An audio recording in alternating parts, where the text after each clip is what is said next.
तुम्हाला तर सगळ्यांना माहिती आहे की शेवटी आशू आणि शिवाचंच लग्न होणार आहे. शिवाला असंही वाटतंय की आपण त्याच्यात सहभागी झालं पाहिजे होतं आपल्या बहिणीच्या लग्नासाठी. आशूला असं वाटतंय की शिवानी आपला विश्वासघात केलाय. बरबाद पण केलंय आयुष्य, त्याच्यामुळे काही मुद्दा नाही आहे. आशूला आत्ता शिवाबद्दल असंच वाटतंय की शिवानी त्याच्या आयुष्यातनं जावं. नमस्कार, मी अंकिता शिंदे. इट्स मज्जामध्ये तुमचं स्वागत. बरं, आज मी तुम्हा सगळ्यांच्या आवडत्या मालिकेच्या सेटवर म्हणजेच शिवा या मालिकेच्या सेटवर आणि लगीन घाई सुरू आहे दिव्या आणि आशूची. पण बघूयात पुढे काय होतंय. सध्या तरी शिवा आणि आशू माझ्यासोबत आहेत. खूप छान दिसतो शाल्व. कसा आहेस आणि काय सांगशील? थँक्यू. मी एकदम छान आहे. तू कशी आहेस? मस्त. एवढंच सांगीन की खूप काही गोष्टी होणार आहेत. ट्विस्ट अँड टर्न्स आहेत. दिव्याचं लग्न नक्की आजच आहे का याच्यावरही आपल्याला जरा विचार करावा लागणार आहे. आणि तुम्हाला तर सगळ्यांना माहिती आहे की शेवटी आशू आणि शिवाचंच लग्न होणार आहे. पण ते कसं होणार आहे ह्याच्यामध्ये मजा आहे. ते जाणून घेण्यासाठी नक्कीच शो बघत राहा.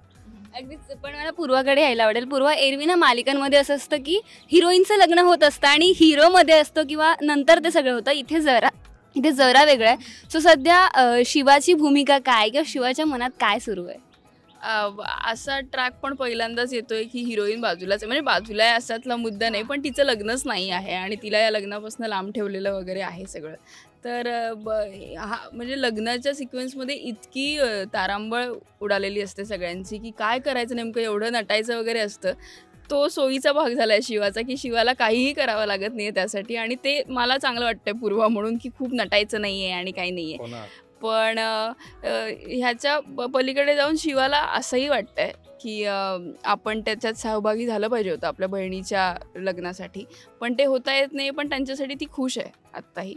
त्यामुळे छान वाटतंय ओव्हरऑल लग्न आणि सगळं सुरू आहे. तर पण तरी थोडंफार असं मिस करते का त्या वेडिंगच्या लुकमध्ये तयार होणं किंवा तसं? नाही, अजिबात नाही. अजिबात पूर्वा म्हणून शिवा म्हणून काहीही मिस करत नाही मी की असं मला तयार वगैरे व्हायचं आहे आणि छान साडी नेसायची. आणि उन्हाळ्यात तर नाहीच नाही. बरं आहे की मला पहिल्यांदा असं होईल ना. आणि हा युनिकपणा पण चांगला आहे की असं काहीतरी घडतंय आणि मुलगी जीन्स आणि पॅन्टमध्येच आहे आणि सगळं होतं. त्यामुळे गंमत येते. मला अजिबात रिग्रेट किंवा वाईट वाटत नाही आहे.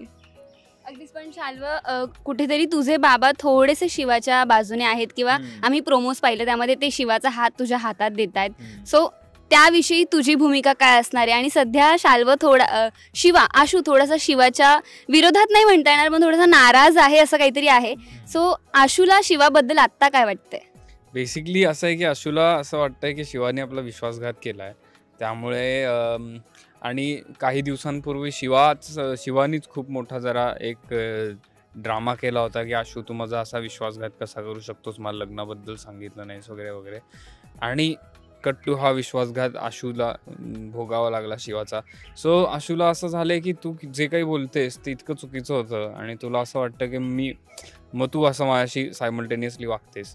सो त्यामुळे आशू नाराज झाला आहे तिच्यावरती. त्यामुळे तो तिच्याशी बोलतही नाही आहे. त्यांनी तिच्याशी मैत्री तोडली आहे. त्याला कॉन्सन्ट्रेशन सगळं त्याच्या लग्नावर ठेवायचं आहे. त्याला फोकस लग्नावर करायचं आहे. दिव्यावर त्याचं प्रेम आहे. आणि मग इथून पुढे जाऊन काय होतं हीच गंमत आहे. आशूला आत्ता शिवाबद्दल असंच वाटते की शिवानी त्याच्या आयुष्यातनं जावं. आणि शिवा त्याच्याशी खोटं बोलली. शिवानी त्याला काय हे जे बिट्रेल आहे त्याबद्दल त्याला खूप त्रास होतोय. सो आशू एकंदर तिच्यावर नाराज आहे. आता बघू पुढे काय होतंय. अगदी शिवा, पण जसं आता आशू म्हणाला की त्याचं दिव्यावर प्रेम आहे, तसंच शिवाचं सुद्धा दिव्यावर खूप प्रेम आहे कारण तू मोठी बहीण आहेस तिची. पण एरवी बिहाइंड द सीन तुझा आणि सृष्टीचा बॉन्ड कसा आहे आणि याविषयी काय चर्चा असते? जो सीन ट्रॅक सुरू असतो मालिकेत त्याविषयी तुमच्यात काय चर्चा होते?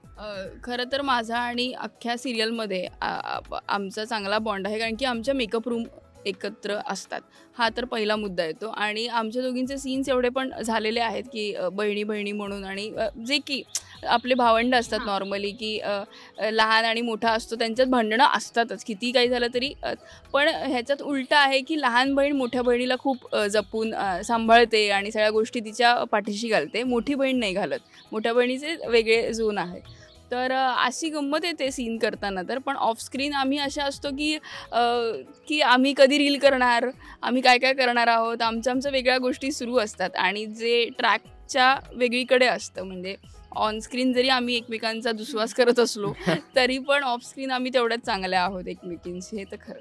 अगदीच. पण सेटवर ना सविता ताई सुद्धा आहेत, ज्या तुझ्या आजी आहेत आणि फार फेमस होतंय त्यांचं कॅरेक्टर. आम्ही प्रोमो सुद्धा पाहिले. सो त्यांच्यासोबत कसा बॉन्ड झाला आणि त्या काही टिप्स वगैरे देतात का तुम्हा दोघांना? अभिनयाची टिप्स असं काही देत नाही ती, पण कधीतरी सांगते की बाबा हा सीन ना अजून इमोशनने होऊ शकतो किंवा हा सीन ना अजून आपण ह्या पद्धतीने करूया असं ती सांगते.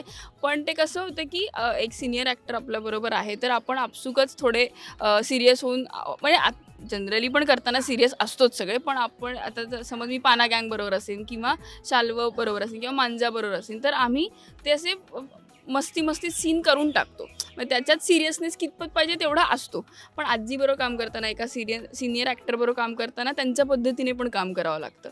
तर मग तेव्हा तो असतो आणि एक वेगळ्या पद्धतीचं इमोशन आहे आजीबरोबर माझं, जे आईबरोबर तर भलतं आहे आणि बहिणीबरोबर वेगळं आहे, पण आजीबरोबर तर इतका लाडाचं इमोशन आहे ते, त्यामुळे तिच्याबरोबर सीन करताना येते मजा खरं तर. अगदीच. पण जसं आता वेडिंग सीन आहे, खूप टाईट शेड्यूल असेल, पण एरवी सेटवरती मस्ती कोण करतं ज्याच्यामुळे थोडंसं फन क्रिएट होतो आणि छान मूड होतो, असा कोण आहे सेटवर? कोण आहे? मी तर माहिती नाही ग, मी नाही आहे. मी आहे काय बोलशील तर मोस्ट प्रॉब्ली हीच आहे, कारण तिच्यामुळेच सेटवरती लोकांना मजा येते, त्रास देते ती खूप सगळ्यांना आणि खोड्या करते सगळ्यांच्या, पण तशी ती चांगली आहे. पण शाल्व, इतका तुला आशूबद्दल काय म्हणायचं का? त्याने तुझं इतकं चांगलं कौतुक केलं. हो, खूपच कौतुक केलं, कारण की सगळ्यात जास्त त्रास त्याच्या व्हॅनिटीत जाऊन मीच बसते आणि मीच बडबड करत असते. त्यांना त्यांचा एक वेळ हवा असतो मुलांना, तर मी तशीही जाऊन बसलेली असते, तर त्यांना त्यांचा वेळ मिळत नाही असा एक प्रॉब्लेम आहे. पण ठीक आहे, नाही असं काही नाही आहे ना, असं काही नाही. ते आपण लक्षात ठेवेन आणि तिकडेच बसेल. आशू, खूप छान दिसतोस. या सगळ्यांमधलं तुला काय जास्त आवडलं? म्हणजे मुंडावळ्या की काय जास्त आवडलं? मला ना हा फेटा फार आवडलाय. तो फेटा लावायला 15 मिनिटं लागतात, जसं तुम्ही बघितलं, आणि तो असा बसल्यावरती एकदम टाईट बसतो. कधी कधी त्याने डोकं दुखतं आणि दिसायला पण तो खूप छान दिसतो. एकदम विशेष आवडलाय मला. आणि हा ब्रोच सुद्धा सुंदर आहे खूप. ही माळ सुद्धा फार छान आहे. हे सगळं छान आहेत, छान अटायर. I like it. शाल्वची रिअल लाईफ मध्ये पण सुद्धा थोडी सेम सिच्युएशन आहे, म्हणजे मालिकेत पण लग्न होत आहे. रिअल लाईफ मध्ये कुठेतरी होईलच. फक्त छान साधं लग्न होतं, असं काही होत नाही मालिकेत. एवढे इश्यूज कधी येत नाहीत आपल्याला खऱ्या आयुष्यात. अगदीच. पण पूर्वा, तू तर मॅरिड आहेस आणि छान सगळं सुरू आहे, तुमचा बॉन्ड आम्ही बघत असतो. पण तुझ्या लग्नातली एक गोष्ट कोणती जी तुला कायम आठवते किंवा आठवली तरी खूप छान वाटतं? की आम्ही रजिस्टर मॅरेज केलं, जे मला तामझाम तसंही आवडत नाही आम्हाला, तर ते खूप छान होतं की आपण जाऊन आपल्या पद्धतीने केलं आणि आम्हाला आवडतं म्हणून आम्ही मंगलाष्टकं म्हटलं. बाकी काही पद्धत आहे किंवा रीतरिवाज आहे म्हणून करायचं असं काही नव्हतं केलं. सो ती गोष्ट आठवते, चांगली गोष्ट आहे ती. अगदीच. पण आता वेडिंग सीझन पण चालू आहे किंवा खूप साऱ्या वेडिंग्स होताना आपण पाहिलं रिअल लाईफमध्ये सुद्धा.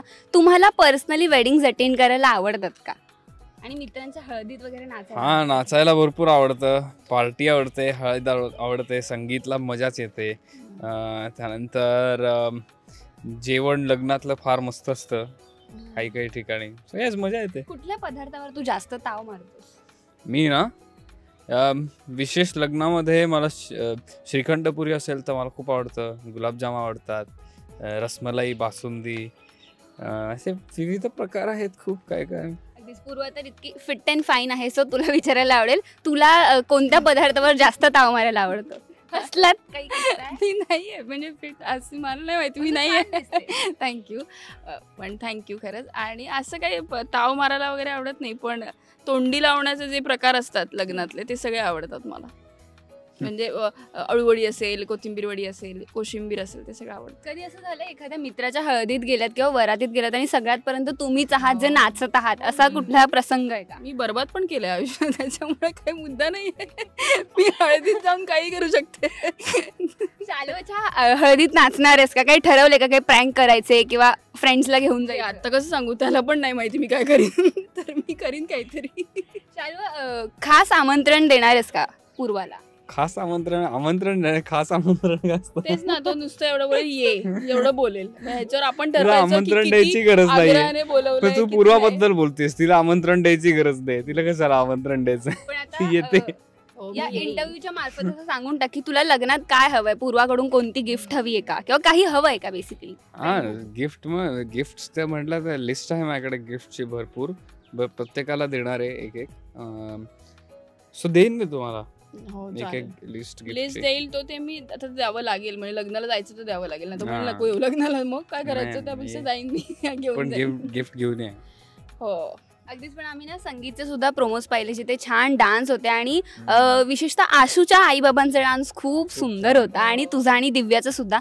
सो कोणी पटकन डान्स शिकलं, तू की दिव्या, आणि डान्स किती आवडतो? डान्स करायला आवडतो खूप मला, कारण डान्समध्ये एक छान खूप एकदम मजा येते आणि छान वाटतं दिवसभर डान्स केल्यानंतर. सो डान्स करायला मजा आली आम्हाला, आणि आमचे जे डान्स बसवले होते ते सुद्धा छान होते. त्या गाण्यांना खूप साजेसे होते. सो हे इट वॉज फन. स्वतःच्या संगीत मध्ये डान्स करण्यासाठी असं कुठलं गाणं वगैरे प्लॅनिंग सुरू आहे का? काय माझ्या संगीतमध्ये डान्स करण्यासाठी आय डोंट नो की आम्ही संगीत ठेवणार आहे. आम्ही ॲक्च्युली पार्टी करायचा विचार करतोय संगीतच्या ऐवजी. प्रत्येकाने स्टेजवर जाऊन परफॉर्म करा, त्यापेक्षा सगळ्यांनीच एकत्र नाचा रात्रभर. ही जास्ती चांगली आयडिया आहे. So let's see. अगदीच. पण खूप सारे प्रोमोज पडतायत, वेगवेगळं आम्हाला पाहायला मिळतं, पण एक्झॅक्टली काय होणार आहे, कधी आशू आणि शिवा एकत्र येणार आहे, कुणाला किती पापड बेलावे लागणार आहे बेसिकली? ते ऑफकोर्स ज्या कोणाला बेलावे लागणार आहेत ते तर करावंच लागणार आहे, आणि त्या पद्धतीनेच वाटचाल सुरू आहे सगळ्यांची. आणि जितकं आशूला सहन करावं लागणार आहे तेवढंच शिवालाही सहन करावं लागणार आहे. सो तीच गंमत आहे की कसं काय होतं आहे आपलं बघण्यात. त्यामुळे इतकं तुम्ही प्रेम देते आणि असंच प्रेम देत राहा असं मला वाटतं. खरंय, तुमचं प्रेम, तुमचा सपोर्ट आणि आशीर्वाद यामुळेच आम्ही आज इथे आहोत. So thank you so much. तुम्ही एवढा वेळात वेळ काढून मालिका बघता, आमच्यावर प्रेम करता, आम्हाला सपोर्ट करता, त्याबद्दल अगदीच थँक्यू सो मच. आणि खरंच खूप वेगळा विषय, सो थँक्यू सो मच, आणि असंच काम करत राहा. All the best. खरंच थँक्यू. मराठी चित्रपटसृष्टीतील लेटेस्ट अपडेट्स आणि गॉसिपसाठी आमच्या चॅनेलला सबस्क्राईब करा आणि बेल ऐकन दाबायला विसरू नका.